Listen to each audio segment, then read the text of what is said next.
Okay. కాపులకి EWS నుంచి, అంటే ఒక ఎగ్జాంపుల్ గా చెప్తున్నా, ఈడబ్ల్యూఎస్ నుంచి 10% దీంట్లో నుంచి రిజర్వేషన్ ఇస్తాను కాపులకి అని చెప్తున్నాడు. ఈ బూటకపు చంద్రబాబు నాయుడు గతంలో చేసింది ఇదే పనండి. ఈడబ్ల్యూఎస్ నుంచి కాపులకి రిజర్వేషన్ ఇస్తానని నమ్మిస్తే ఆ అధికారంలోకి వచ్చిన తర్వాత అది సాధ్యం కాదని తనకు కూడా తెలుసు. ఎందుకంటే అది కేంద్ర ప్రభుత్వం తీసుకున్నటువంటి దీంట్లో కాపులకి రిజర్వేషన్ అసాధ్యం తెలిసి కూడా ప్రామిస్ చేశాడు. మళ్ళీ తెగబడి అదే ప్రామిస్ మళ్ళీ ఇప్పుడు చేస్తున్నాడు. గతంలో ఈ ప్రామిస్ ను వైలేట్ చేశాడు కాబట్టి పవన్ కళ్యాణ్ కూడా దాన్నే ప్రచారం చేస్తున్నాడు కదా. ఇచ్చాడు చంద్రబాబు, ఈయన ఇవ్వనన్నాడు అదే అని చెప్తాను. ఇప్పుడు అతను ఒక ఫూల్ అండి. మీరు అన్నట్టుగా 10th క్లాస్ ఫెయిల్ అయ్యాడో ఎస్ఎస్ఎల్సి ఫెయిల్ అయ్యాడో తెలియనటువంటి ఫూల్ అతన్ని. నేను అడుగుతున్న ఒకటే పాయింట్, నేను మొన్న కూడా కిరళంపూట కారు కోతలన్నీ కూర్చాడు. దాని ఒకటే చెప్తున్నా, నువ్వు మీ బ్రదర్ చిరంజీవి గారిని పిలిపించి నువ్వు ఇది తుని రైలు దహనం కేసు వైసీపీ కుట్ర అనేటువంటిది చెప్పించు. ఎందుకంటే ఆ రోజున అక్కడికి ఆయన బయలుదేరి వచ్చింది చిరంజీవిను దాసనారాయణరావు గారు, వాళ్ళిద్దరూ కూడా అక్కడికి వచ్చారు. వచ్చి సంఘీభావం తెలిపారు, ముద్రగడ్ గారిని పరామర్శించారు.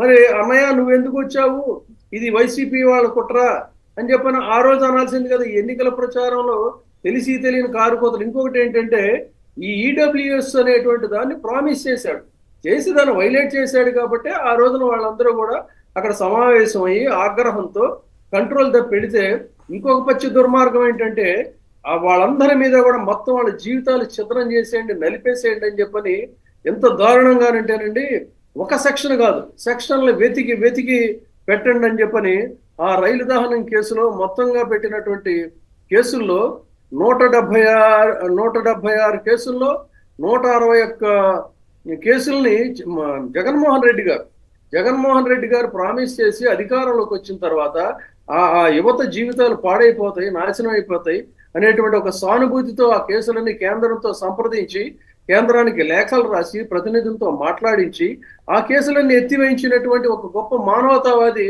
కాపుల పట్ల ఆయనకు ఉన్నటువంటి కమిట్మెంట్ కి ఇది ఒక ఎగ్జాంపుల్ అండి. ఎన్ని దారుణమైనటువంటి సెక్షన్లు పెట్టాడంటే అది మళ్ళీ మనం ఆయన ఎత్తేసాడు. ఈయనేమో రాయలసీమ అన్నాడు, గోండాలు అన్నాడు చంద్రబాబు గారు.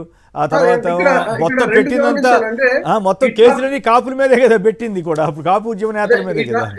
బ్రీఫ్ గా చెప్తున్నాను, అంటే ఆ ఇష్యూ అది కాదు కదా. మళ్ళీ మనం ముద్రగడ గారి సవాల్ మీద వచ్చినప్పుడు ఇంకేదంటే మాట్లాడి దాని గురించి డీటెయిల్డ్ గా చెప్తాను. బడ్జెట్ కి సంబంధించి చెప్పాలంటే ఇతను సంపద సృష్టిస్తానని చెప్తున్నాడు. ఎక్కడి నుంచి నువ్వు సంపద సృష్టిస్తావు? నీకు 1.65 లక్షల కోట్ల రూపాయలు నువ్వు వరుసగా పంచుకుంటూ పోతే సంపద. ఇంకొకటి, ఇక్కడ బీజేపీ వారు నీకు మిత్రుడు. ఏం చెప్తున్నాడు? కేంద్రంతో ఎంత బూటకం అంటే 2 బూటకాలండి. ఇక్కడ బీజేపీ వాళ్ళు ముట్టుకోపోవడానికి కారణం ఏంటంటే, కేంద్రం నుంచి నిధులు తీసుకొస్తాను కేంద్ర సహాయంతో అన్నాడు. రాష్ట్ర ప్రభుత్వాల సంక్షేమ పథకాలకి కేంద్రం ₹1 కూడా ఏ రాష్ట్రానికి కూడా ఇవ్వదనేటువంటి వాస్తవం అతనికి తెలుసు. అంటే ప్రజల్ని మళ్ళీ ఆ మాట చెప్పి వంచిస్తున్నాడు. ఇది బీజేపీ వాళ్ళు ఖచ్చితంగా దీని మీద స్పందించాల్సినటువంటి అవసరం ఉంది. కేంద్ర ప్రభుత్వం నిధులు ఇవ్వదు రాష్ట్ర ప్రభుత్వ సంక్షేమ పథకాలకి. మరి నువ్వు ఎందుకు ఇలాంటి పచ్చబద్దాలు ఆడుతున్నావు? ఇంకొక దానికి సమాధానం చెప్పండి విజయబాబు గారు. తర్వాత మళ్ళీ ఆయన శ్రీధర్ కూడా మాట్లాడిన తర్వాత మళ్ళీ మాట్లాడుతుంది. ల్యాండ్ టైటిలింగ్ యాక్ట్ మీద సిద్ధార్థనాథ్ సింగ్ని పక్కన పెట్టుకుని పచ్చబద్ధం జగన్ అంటే ఆయన ఉద్దేశం మోడీ ఆంధ్రప్రదేశ్లో భూములు స్వాధీనం చేసుకోవడానికి, లాక్కోవడానికే ఆ టైటిలింగ్ యాక్ట్ని ఏపీకి పంపించాడని అనుకోవాలా? మరి మేము అమలు చేయట్లేదు అని చెప్పినా కూడా చంద్రబాబు అంత నీచంగా ఎట్లా అబద్ధాలు చెబుతున్నాడు? ఇప్పుడు ఇందాక పురంధరేశ్వర గారి ప్రకటన చదివినిపించాను, నా దృష్టికి ఎవరో పంపిస్తాను, ఇది నిజమే ఉంటుంది. ఆ పొత్తులో లేనప్పుడు చేసిన ప్రకటన. వాళ్ళ బూటకపు ఇదేంటంటే, రోజుకొక ఇష్యూ తీసుకొని జగన్మోహన్ రెడ్డి గారి మీద బురద చల్లి ప్రజల్లో వ్యతిరేకత తేవాలి. ల్యాండ్ టైటిలింగ్ యాక్ట్ కి సంబంధించి ఏంటంటే, చాలా స్పష్టంగా అది అమలు చేయలేదు. దాన్ని కేంద్ర ప్రభుత్వం ఆమోదిస్తేనే రాష్ట్ర ప్రభుత్వం అమలు చేస్తుంది. ప్రస్తుతం హైకోర్టులో స్టేలో ఉంది. హైకోర్టు స్టేలో ఉన్నటువంటి దీన్ని కొత్తగా దాన్ని పైకి లేపి గందరగోళం సృష్టించడం. తర్వాత ఇంకొకటి ఏంటి, ఇది ఈ రోజున మొదలు పెట్టింది కదండి. కేంద్ర ప్రభుత్వం గతంలో ముసాయిదా చట్టాలు అనేటువంటి అంటే తీసుకొచ్చాయి. దాని మీద చర్చించాము. కాకపోతే ఈయన అబద్ధాలు చెప్పడం కోసం మీతోటి ఒకసారి చెప్పిద్దామని నా ఉద్దేశం. ఎందుకంటే కాంగ్రెస్ పార్టీ ప్రపోజ్ చేసింది, బీజేపీ ప్రపోజ్ చేసింది, దీనివల్ల ఎక్కువ రక్షణ వస్తుంది, ఎవరి భూమి వాళ్ళది చక్కగా స్టోర్ అయి ఉంటుంది.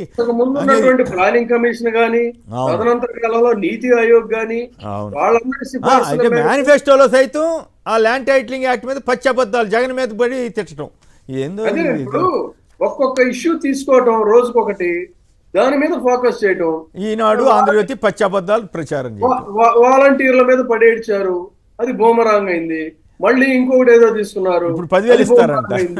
ఇప్పుడు ల్యాండ్ టైటిలింగ్ యాక్ట్, రేపొద్దు ఇంకోటి ఏదో. అంటే ఎన్నికలు సమీపించే లోపు దీన్ని భూతత్వంలో చూపించి ఒక తప్పుడు ప్రచారం చేయటం అనే దాన్ని వీళ్ళు కంకణం కట్టుకున్నారు. అందులో భాగమే ఈ ల్యాండ్ టైటిలింగ్ యాక్ట్ మీద దుమ్మెత్తిపోయటం. ఇది బీజేపీ కళలో పడుతుంది ఈ దుమ్ము. అందుకే నేను ఈ రోజు నేను చెప్పదలిచాను, మీరు కూడా చెప్పండి. ఇంకో పాయింట్ కూడా చెప్పాలి మీతోటి. ఈ ల్యాండ్ టైటిలింగ్ యాక్ట్ తీసుకురావడం ద్వారా మోడీ గారు ఆంధ్రప్రదేశ్లో భూములు లాగేసుకోబోతున్నాడు అని చెప్పాలి. ఇక మనం ఇంకొక మాట, మీరు సవాలు విసరాలి. ఈ ఎన్నికల మేనిఫెస్టో, జగన్ మేనిఫెస్టో ద్వారా ఇంత ఖర్చు అవుద్ది, చంద్రబాబు గారి మేనిఫెస్టో ద్వారా ఇంత ఖర్చు అవుద్ది. ఇది ఈ ఖర్చుల మీద ఈ సాధ్యమా కాదా అన్న దాని మీద మీలాంటి వాళ్ళు సవాలు విసిరి తెలుగుదేశానికి మద్దతుగా ఉండే మేధావులు అనండి, జర్నలిస్టులు అనండి, వాళ్ళు ఎవరైనా సరే వస్తే మీరు చర్చకు సిద్ధమా?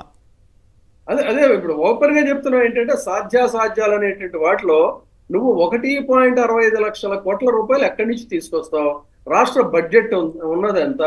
గతంలో 2014లో ఉన్నటువంటి జిఎస్డిపి ఎంత? జగన్మోహన్ రెడ్డి గారు వచ్చిన తర్వాత చేసింది ఎంత? ఆయన 70 లక్షల కోట్ల రూపాయలు చేస్తే బటన్ నొక్కుడు అని జనంలోకి వెళ్ళి ఎద్దేవా చేసావు, ఎగతాళి చేసావు. తర్వాత ముస్లిం రిజర్వేషన్ గురించి కూడా బీజేపీ చాలా స్పష్టంగా చెప్పింది, ముస్లిం రిజర్వేషన్ మేము వ్యతిరేకం అని చెప్పింది. నువ్వేమో ముస్లింలకి ఏమో అది చేస్తా ఇది చేస్తాను అంటున్నావు. అంటే ఇది పూర్తిగా ఒక వంచన.